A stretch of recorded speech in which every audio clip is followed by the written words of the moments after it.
एक तो ये कि हमें पाकिस्तान को तैयार रहना चाहिए।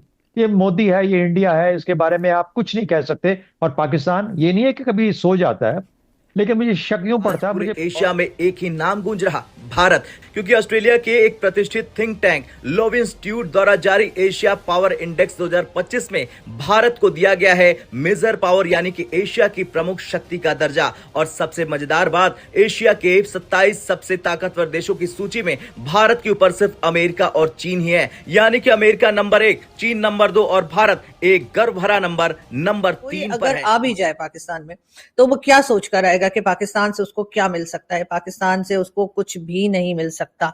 ये एक हकीकत है, कह लीजिए कि इसको हम बिल्कुल इससे इनकार नहीं कर सकते कि एक बिल्कुल सच्चाई है कि इस वक्त पाकिस्तान की जो हालत है उससे किसी भी कंट्री का अगर कोई आ जाता है, यहाँ पे प्राइम मिनिस्टर आ जाए, प्रेसिडेंट आ जाए या कोई भी ऑफिशियल आ जाए, तो उसको यहाँ पर आकर कुछ भी मिलने वाला नहीं है। उसकी रीजन यही है कि वो हमें जाहिर अगर आएंगे तो हम उनसे उल्टा मांग ही रहे होंगे। किसी से कह रहे होंगे कि $1 बिलियन दे दो, किसी से कह रहे होंगे $500 बिलियन दे चीज दो। हमें बड़ी क्लैरिटी के साथ समझ आ जानी चाहिए। और वो एक चीज क्या है, इस चीज को आप जरा ज़हन में रखें, वो ये है कि they have been planning something. लेकिन आप ये देखें कि भारत के अंदर ये अंदाजा हम पहले से बता रहे हैं कि ये हमको ट्राई कर रहे हैं, ये कोई ना कोई चीज कर रहे हैं, ये कोई जैमिंग और स्पूफिंग चल रही है। साथ साथ देखें, जो इम्पोर्टेंट चीज है वो यही समझने वाली है कि इंडिया पिछले कुछ अरसे से ये डिफेंस पे पैसा जो है वो लगा रहा है और बड़ी तेजी से लगा रहा है। ये कोई समझ लें कि उनके लिए एक चैलेंज बन चुका हुआ है।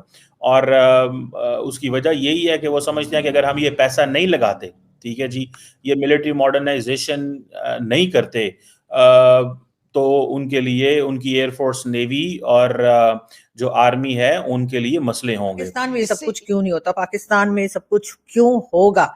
ये भी एक सवाल है। उसकी रीजन यही है कि आप जानते हैं कि पाकिस्तान की इकोनॉमी की क्या हालत है। पाकिस्तान में जिस तरह से हम लोग सिर्फ और सिर्फ अभी तक लोन पे ही चल रहे हैं। हमारे पास ना तो कोई ऐसे बहुत डॉलर पड़े हुए हैं कि रखे हुए हैं कि जिसे हम कहें कि जी हम एक मजबूत कंट्री के तौर पे दिखाई दें, ऐसा भी नहीं है। ना ही हमारे पास जो है इस किस्म के कोई प्रोजेक्ट्स चल रहे हैं जिसपे हमने खुद ही इन्वेस्टमेंट की हो। हम हर एक से कुछ ना कुछ मांगते ने अगर किसी भी किस्म की कोई जाहिरियत की तो हम या हमारी जो अफवाज है, भारत की जो अफवाज है, वो इसका मुंह तोड़ जवाब इंडिया देंगी। डिफेंस स्पेंडिंग करेगा, मॉडर्नाइजेशन को करेगा, और जो पुराने इनके वेपन्स हैं उनकी भी कैपेसिटी बिल्ड करेगा।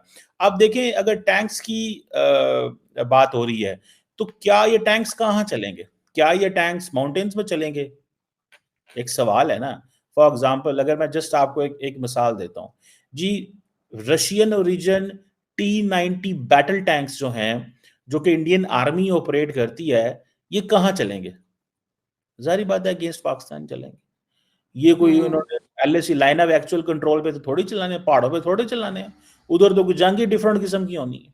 सो आप इसी से अंदाजा लगा लें कि इंडिया अपनी जो अपने अपने टैंक्स को सपोर्ट करने के लिए इतने अरबों अरबों मिलियंस ऑफ डॉलर्स लगाएगा। और ये इसीलिए अपने नेवल एसेट्स हो, एयर डिफेंस हो, लैंड बेस्ड कैपेबिलिटीज हो, इंडिया अपनी उस पर काम कर रहा है। और इवन की न्यूक्लियर डिटरेंस के ऊपर मेरे पाकिस्तानियों, आज एक और रेड लाइन दुश्मन ने क्रॉस कर ली कि भारत अपना जो 65%, 65% जो डिफेंस इक्विपमेंट है वो अपने घर के अंदर बना रहा है। उसको कोई मसला ही नहीं। उसको मुझे बताएं, जो कंट्री ऐसा, उसको क्या मसला हो? इसमें देखें, इंडिया की एक और चैलेंज भी इंडिया के लिए है कि जितनी बड़ी इंडिया की फौज है, इंडिया का बहुत सारा जो डिफेंस बजट है वो फौज के एक्सपेंसेस पे लग जाता है। ठीक है, यानी कि इतनी बड़ी फौज को मेंटेन करना भी तो कोई मसला, को आसान बात तो नहीं है। एंड पर्टिकुलरली अब चाइना का जो फोकस है that is on the technological warfare, और जो टेक्नोलॉजिकल एंड मिसाइल कैपेबिलिटीज हैं, चाइनीज उस पर फोकस कर रहे हैं। इंडियंस अभी उस पे आ गए हैं। इस पे इंडियंस फिर अब चले भागते हैं, फिर अमेरिका के पास जाते हैं, कहते हैं जी हमारी कैपेसिटी बनाए। सो ये आप देखिए ना, इंडिया के पास 1.4 मिलियन एक्टिव ड्यूटी लोग हैं। 1.4 मिलियन। चाइना के पास 2 मिलियन है। इंडिया के पास 1.4 मिलियन एक्टिव ड्यूटी फौजी हैं, और रिजर्व फोर्सेस जो हैं वो अलग हैं। सो उनकी salaries, pension, welfare, this that, ये वो, फिर मॉडर्न टेक्नोलॉजी भी लेना। सो इतना को आसान काम नहीं है फौजें रखना। सो इसीलिए ये जो $6 अरब है, अगर आपने इंडियन एयर चीफ को फॉलो करें, उनकी स्टेटमेंट्स को, तो इंडियन एयर चीफ रिसेंटली कह रहे थे जनाब कि हम तो हमें 30-40 जहाज चाहिए, 30-40 जहाज चाहिए। अब फॉर एग्जांपल जो ये इसके लिए इंडिया फिर जाता है रशिया के पास जाता है, ठीक है ना जी। और वहां से फिर कोशिश करता है कि हमें कोई ना कोई अमेरिका से, रशिया से जो है वो वेपन्स मिलें, एयरफोर्स की जो कैपेबिलिटी है वो इनहेंस हो।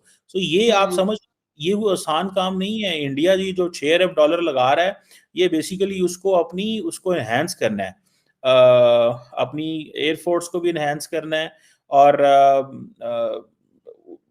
नेवी को भी एनहांस करना। और खास तौर पे नेवी में अगर देखा जाए तो इंडिया के लिए नेवी में पैसा लगाना इसलिए जरूरी है क्योंकि इंडिया अपने आप को, उसका अपना सारे का सारा होराइजन चेंज कर रहा है। वो सारी की सारी जो आउटलुक है वो एयरक्राफ्ट कैरियर्स पे फोकस कर रहा है, या इंडिया अपनी सबमरीन के फ्लीट के ऊपर फोकस कर रहा है।